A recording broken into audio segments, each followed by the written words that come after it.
Hello, welcome to Lutherans Restoring Creation. Well, our homepage anyways. My name is Phoebe Morad. I am director of Lutherans Restoring Creation, and I will show you a picture of myself, mostly to draw your attention to the adorable puppy I am holding. Hold on, I'm down here somewhere. There we go. That is who you are listening to right now. But what I really wanted to show you was this amazing group of people. I am a part-time staff person that is gently and very supportively held by this lovely group of people, our board of directors, who you can click on their tabs and know more about really who we are. But so you know really who Lutherans Restoring Creation is made up of, it's really all of you, anyone within our ELCA communities that would like to see caring for creation more integral part of our ministries throughout the country and globe and throughout our daily church life. That is what Lutherans Restoring Creation tries to do. We try to make this a glorious and joyful-filled opportunity. And that is what our network is all about.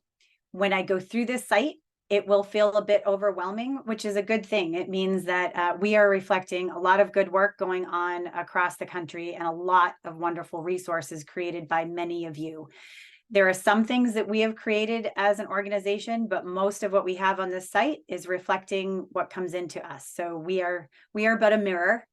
So let me first start off by just showing you our homepage. What we try to lift up right off the bat is what we think would be most important to those people first joining us, and that is what role can your church play? So on that slider that is usually there, I will connect you first to what is it that we can do as a congregation. This congregational kit was organized well before I got to the table. This kit is built on what we expect are the typical facets of church life, the pillars of church life. Advocacy, any kind of social outreach that your church does, usually you'll have some team working on that. Hopefully you have someone in buildings and grounds, on facilities, at least a volunteer. There's a whole section of materials on that.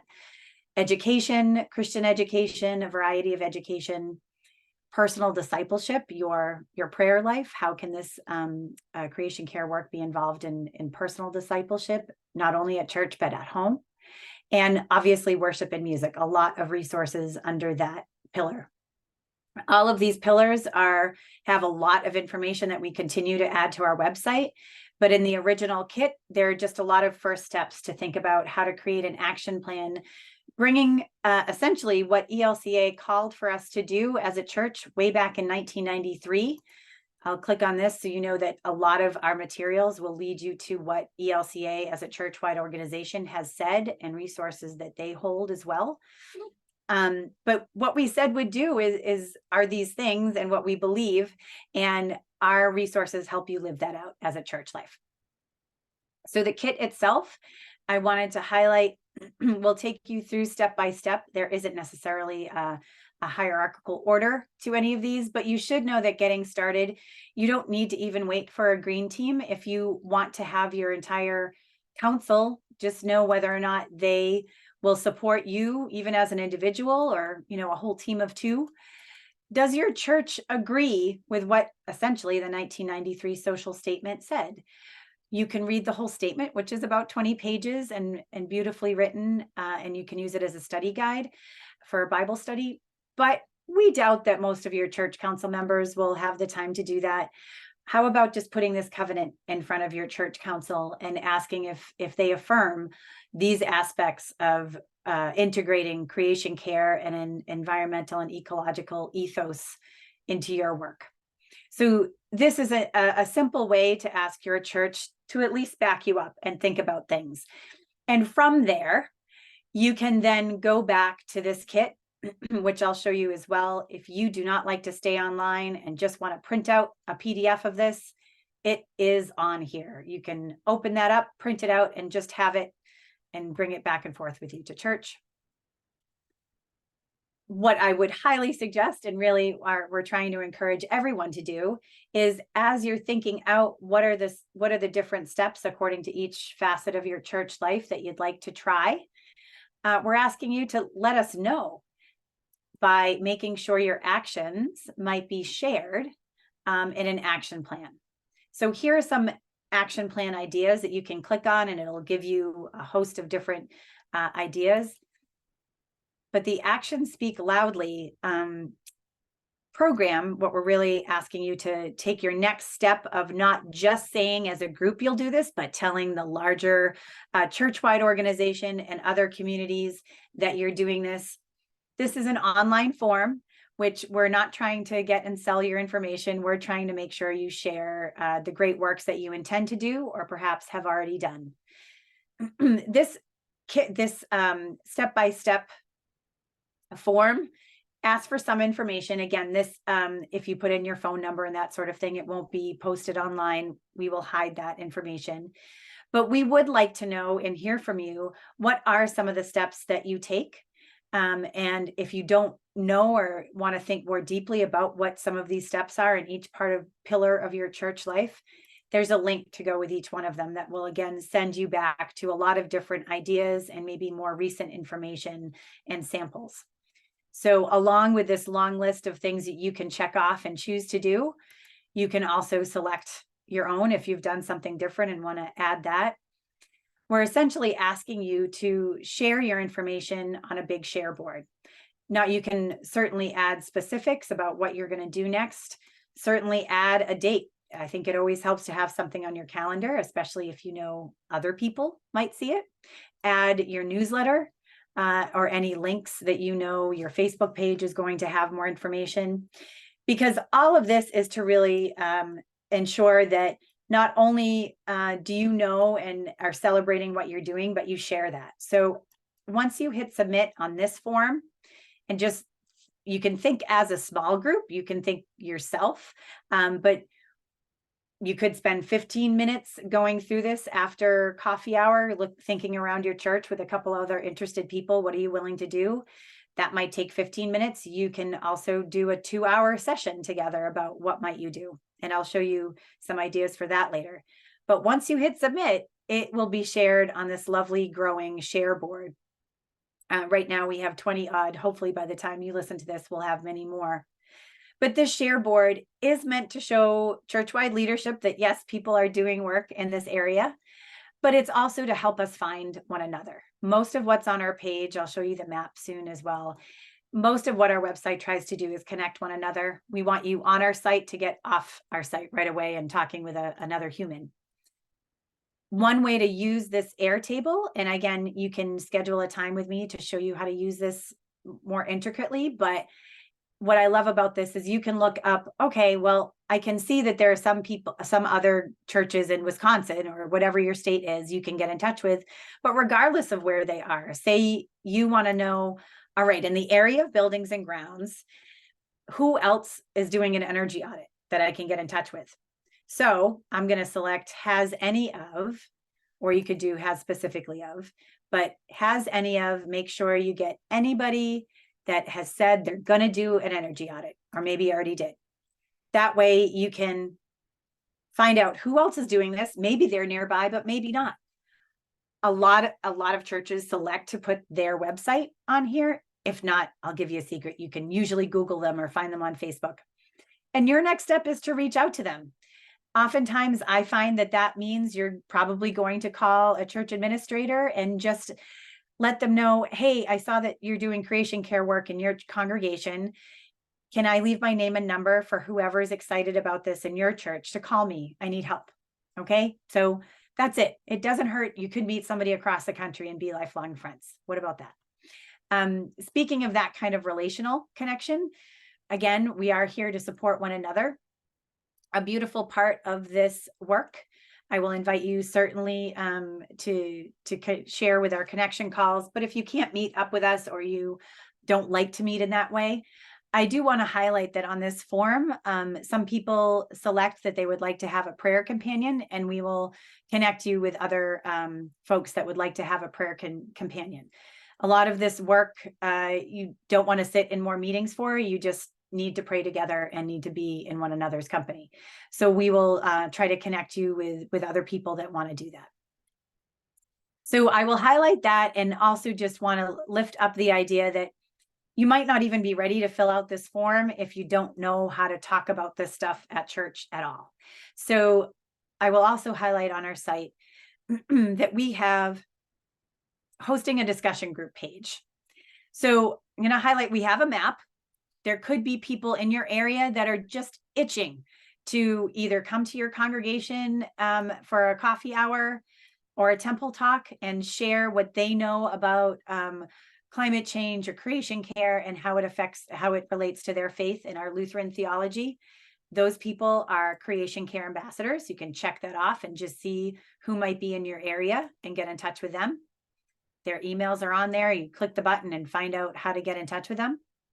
So that's what this map will help you with. But I have to admit that oftentimes the true experts are already around you, but you do need to start a conversation. So in this page, we tried to lift up what are some ways to start that conversation. This is a one-pager that I suggest that you print out and consider for yourself, just some basic 3 steps. We will have a webinar coming up a little bit more about a World Cafe, what a World Cafe method of conversation can look like. But oftentimes we've found that most churches, as long as you get together and have some shared viewing experience together, you'll usually have enough to talk about to get going. It could be this stupid video that I'm making for you now, just showing off our website. I highly suggest also watching this wonderful resource on our page that I'm going to play it now. Jesus said, "You will know the truth, and the truth will set you free." Well, here are the facts. These are true, and I don't feel free. I feel buried under facts. And while it is a fact that the world is getting dangerously hotter, that humans are to blame, and that we are running out of time, there's more to be said than can fit in the trend line of parts per million atmospheric analysis and the background extinction rate and congressional deadlocks and fossil fuel subsidies. The Earth is good.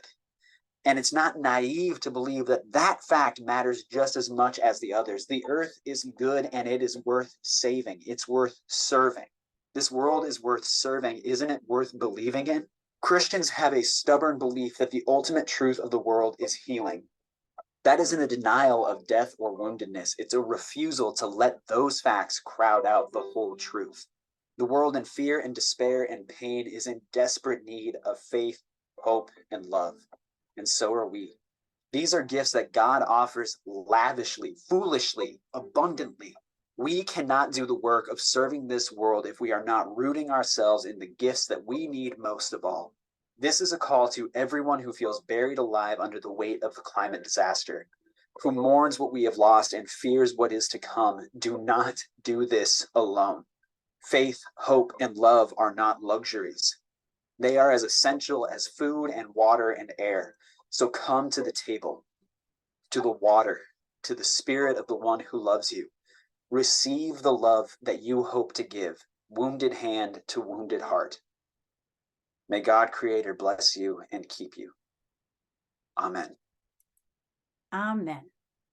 So that's pretty simple to play that video. And it is an invitation, maybe just to start talking.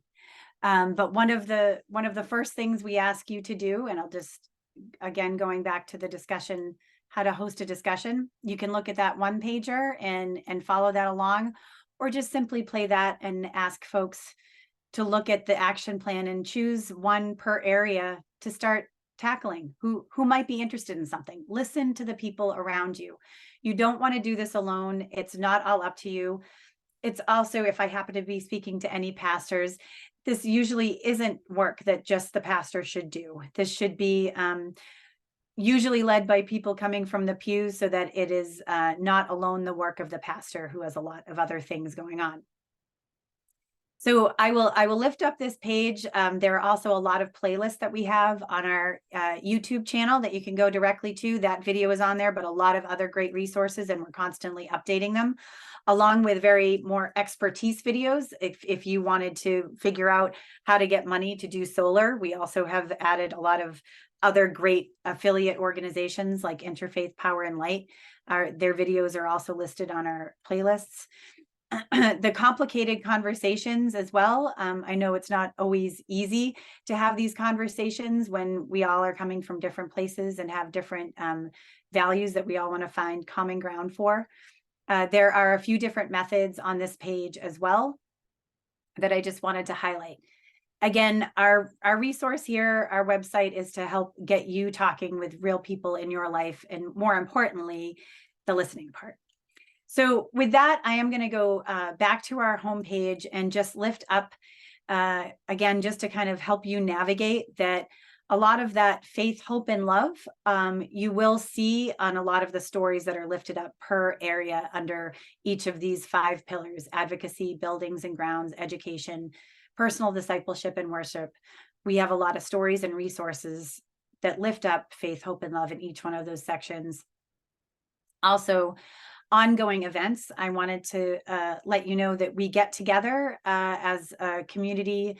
Usually about 20 to 40 of us every month get together for connection calls. But we have a lot of other great organizations that we work with that we want to lift up their work. Local Synod Green teams can share their events coming up. And then global organizations will lift up their events. So please keep going to our pages here to know what's going on and what things are shared, whether you know, even if you can't get out of your house, most of these you're able to just simply log on to. Our connection calls are every month, and the only way you're going to know about them, however, is if you're able to actually be on our site. So if you happen to be seeing this video and you do not get our Good Green News, make sure you go to Connect and make sure you hit Good Green News and you sign up on this registration form here. This is the way that we stay in touch with you, just a couple times a month to let you know we have an upcoming connection calls or whatever other opportunities we have going on. I wanted to also lift up the idea that we have, so at the top here, it's organized by particular area of work that you might be doing.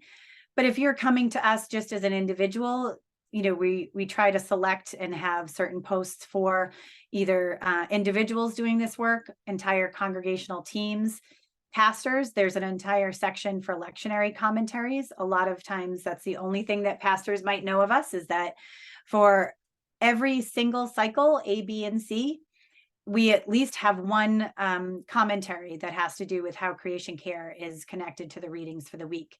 It could be an old one. We're certainly trying to get more commentaries up there more recently. Reach out to Deaconess Katrina Martik, please. She is our commentary curator and always looking for new voices to lift up. Also, she makes sure that they're on our homepage when you go there, whether it be an older one or a newer one, you'll find something for that week to connect the readings. Moving on to, there are lots of opportunities for youth to be engaged. If you run a youth group or have a Christian education or multi-generational group, make sure to visit this area as well. That's constantly updated with more materials. And another piece that I want to highlight is the fact that regionally, our synods are doing a lot of great work. But oftentimes you might not have a synod communication staff person that has the time to lift up the material or share your events. Please reach out to me if you would like to get some of your materials on our website and lift it up, or if you need help getting in touch with people in your area. So know that you can reach out to us for that. Another piece I want to lift up is that I think we're all learning that acknowledging the land that you stand on was inhabited by people thousands for time immemorial, really. And to acknowledge the fact, especially as we are an organization that talks a lot about knowledge, Lutherans Restoring Creation does not assume that we're the only type of people that have been restoring creation, that this has been going on long before Martin Luther posted anything to any doors, that a connection between cosmology and caring for the land and all beings on it is something that is integral to most Indigenous peoples across the globe.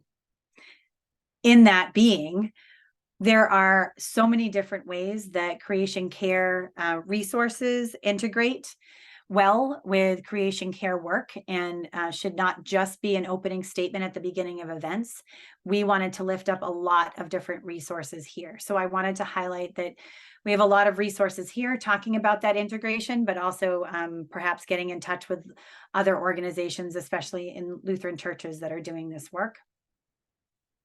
With that said, I also just want to end also showing off the fact that we really can't do this without you.